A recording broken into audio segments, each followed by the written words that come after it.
사람한테도 실제 나이랑 별개로 보이는 나이라는 게 있잖아요. 브랜드도 똑같습니다. 소비자가 느끼는 나이가 따로 있다는 거죠. 과연 Z세대는 우리 브랜드를 몇 살로 보고 있을까요? 지금부터 그 흥미로운 생각 속으로 같이 한번 들어가 보시죠. 요즘 참 재밌는 현상들이 많아요. 10대들은 뜨개질 같은 할머니 취미에 푹 빠져 있고 또 40대는 유행을 이끄는 영포티라고 불리기도 하잖아요. 이렇게 나이와 문화의 경계가 점점 허물어지고 있는데요. 자, 그렇다면 브랜드는 어떨까요? 지금 머릿속에 딱 떠오르는 브랜드 하나, 여러분에겐 몇 살처럼 느껴지세요? 오늘 우리가 함께 살펴볼 내용입니다. 먼저 브랜드에도 나이가 있다는 이 흥미로운 개념부터 알아볼 거고요. 그 다음엔 G세대의 머릿속으로 들어가서 그들만의 브랜드 나이 지도를 그려볼 거예요.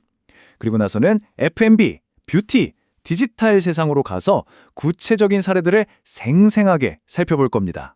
마지막엔 여러분의 브랜드를 위한 아주 중요한 질문을 하나 던져보겠습니다.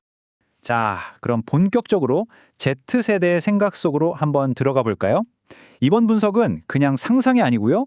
캐릿에서 Z세대 소비자 130명을 대상으로 직접 물어본 조사 결과를 바탕으로 한 겁니다. 과연 그들의 머릿속에선 어떤 재미있는 대답들이 나왔을지 정말 궁금하지 않으세요? 이번 분석에서 찾아낸 가장 핵심적인 발견이라고 할 수 있죠. 바로 Z세대 머릿속에 숨겨진 브랜드 나이의 법칙입니다. Z세대에게 브랜드의 나이를 결정하는 건요, 딱 세 가지입니다. 바로 가격, 유통 채널, 그리고 주 사용층. 어떠세요? 좀 놀랍지 않나요? 우리가 흔히 생각하는 막 화려한 광고 모델이나 멋진 마케팅 문구보다 훨씬 더 현실적인 거. 그러니까 얼마에, 어디서 파는지, 그리고 누가 쓰는지 이걸 보고 나이를 판단한다는 거예요. 정말 흥미로운 지점이죠. 그럼 첫 번째 카테고리 F&B 분야부터 시작해보죠. 여기서는 브랜드를 어떤 상황에서 경험하는지가 나이 인식을 결정하는 가장 중요한 열쇠였습니다. 우리에게 너무나 익숙한 두 버거 브랜드 라이벌을 한번 볼까요? 맥도날드랑 롯데리아. 흥미롭게도 Z세대의 머릿속에서 이 두 브랜드는 완전히 다른 나이로 존재합니다. 맥도날드는 24시간 매장 때문에 시험 기간에 밤새우는 대학생 이미지가 있고요. 반면에 롯데리아는 치즈스틱이나 소프트콘 때문에 하교 후에 친구들이랑 우르르 몰려가는 10대 아지트 같다는 거죠. 소비되는 그 상황 자체가 완전히 다른 거예요. 실제로 한 응답자의 목소리를 직접 한번 들어볼까요? 애슐리는 어릴 때 부모님이랑 갔던 곳이라 30대 느낌이에요. 반면 쿠쿠는 친구들이랑 작정하고 많이 먹으러 가는 곳이죠. 딱 감이 오시죠? 가격대는 비슷해도 가족 외식이라는 기억은 브랜드를 30대로, 친구들과의 약속이라는 경험은 20대로 만드는 겁니다. 누구와 함께 하느냐, 이게 정말 중요하네요. 그렇다면 매일 가는 편의점은 어떨까요? 여기도 아주 명확한 차이가 있었어요. CU는 틱톡에서 유행하는 신상품을 탐험하러 가는 10대의 놀이터 같은 곳이라면 다른 편의점들은 그냥 필요한 물건을 사러 가는 목적이 뚜렷한 30대의 공간으로 인식된다는 겁니다. 방문의 목적이 브랜드의 나이를 가르는 거죠. 자, 다음은 뷰티와 패션 분야로 넘어가 보겠습니다. 여기서는 다른 무엇보다도요, 바로 가격, 그리고 어디서 살 수 있느냐 하는 접근성이 나이를 결정하는 가장 강력하고 거의 절대적인 요인이었습니다. 이 데이터 한번 보세요. 정말 명확하게 보여주죠?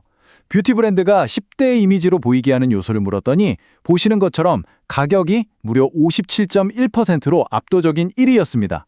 Z세대에게 10대 브랜드는 곧 저렴한 브랜드다. 이런 공식이 거의 성립되는 셈이죠. 유통 채널이 만드는 나이 차이는 정말 극명합니다. 올리브영이나 다이소처럼 어디서든 쉽게 살 수 있는 브랜드는 10대에서 20대 초반으로 보이고요. 반면에 템버린즈나 논픽션처럼 일부러 찾아가야 하는 단독 매장 브랜드는 신경 써서 고른 선물이라는 인식과 함께 20대 중후반의 이미지로 여겨집니다. 결국 이 희소성과 경험이 브랜드의 나이를 더 성숙하게 만드는 거예요. 아, 이건 정말 재미있는 발견이었어요. 목에 에르메스 같은 수식어 있잖아요. 이런 말이 붙는 순간 G세대는 바로 이렇게 생각한다는 겁니다.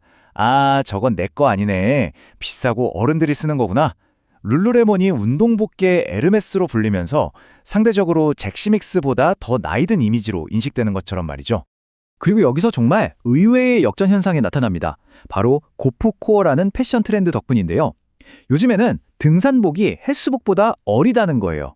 아크테릭스 같은 아웃도어 브랜드가 힙한 20대들의 패션 아이템이 되면서 오히려 헬스장에서 입는 기능성 운동복이 30대의 이미지로 밀려났다는 거죠. 정말 놀랍지 않나요? 자, 이제 마지막 카테고리입니다. 디지털 서비스와 오프라인 핫플레이스인데요. 여기서는 아주 간단한 법칙이 적용됩니다. 그걸 쓰는 사람들의 나이가 곧 브랜드의 나이가 된다는 거죠. 이 소셜미디어의 나이 계급도를 한번 보실까요? 정말 명확하게 드러나죠. 1초마도 트렌드가 바뀌는 틱톡이 가장 어린 10대, 유행에 가장 민감한 20대 초반은 X랑 샤옹슈, 그리고 20대라면 누구나 쓰는 인스타그램이 그 뒤를 잇습니다. 그런데 페이스북은요? Z세대에게 페이스북은 40대 이상에 쓰는 이제는 거의 사용하지 않는 서비스로 인식되고 있었습니다. 오프라인 공간도 똑같습니다. 이 표를 보시면 Z세대가 서울의 동네들을 어떻게 인식하는지 한눈에 보입니다. 가차샵이나 애니메이션 광고가 많은 홍대와 연희동은 10대, 멋진 브랜드 팝업 스토어가 끊이지 않는 성수와 뚝섬은 20대, 그리고 커피 한 잔 값도 비싼 압구정과 청담은 30대의 동네로 여겨지죠. 결국 그 동네를 채우는 가게와 사람이 동네의 나이를 결정하는 겁니다. 자, 그럼 지금까지의 여정을 통해 우리가 발견한 것들을 정리해 보겠습니다. Z세대의 눈에 비친 당신의 브랜드 나이를 결정하는 핵심적인 열쇠는 과연 무엇이었을까요? 모든 카테고리를 관통하는 4가지 핵심 동인이 있었습니다. 첫째, 가격. 저렴할수록 어리게 느껴지죠. 둘째, 접근성. 구하기 어려울수록 성숙해 보입니다. 셋째, 사용 맥락. 누구와 어떤 상황에서 쓰이는가? 그리고 마지막 넷째, 바로 주요 사용층. 누가 쓰는 모습이 보이는가? 이 4가지가 바로 Z세대의 머릿속의 브랜드 나이 계산 공식입니다. 그리고 마지막으로 어쩌면 이게 가장 중요한 발견일지도 모릅니다. Z세대는요, 우리가 생각하는 것만큼 유명 연예인 모델에 크게 영향을 받지 않아요. 그들이 보는 건 화려한 모델의 얼굴이 아니라 브랜드를 진짜로 사용하고 즐기는 사람들의 모습입니다. 결국 진정성이 모든 것을 이긴다는 뜻이죠. 이제 마지막으로 이 질문을 여러분께 던져보려고 합니다. 당신의 브랜드는 지금 Z세대에게 당신이 원하는 바로 그 나이로 인식되고 있나요? 오늘 함께 살펴본 이 지도가 그 해답을 찾는데 좋은 나침반이 되기를 바랍니다.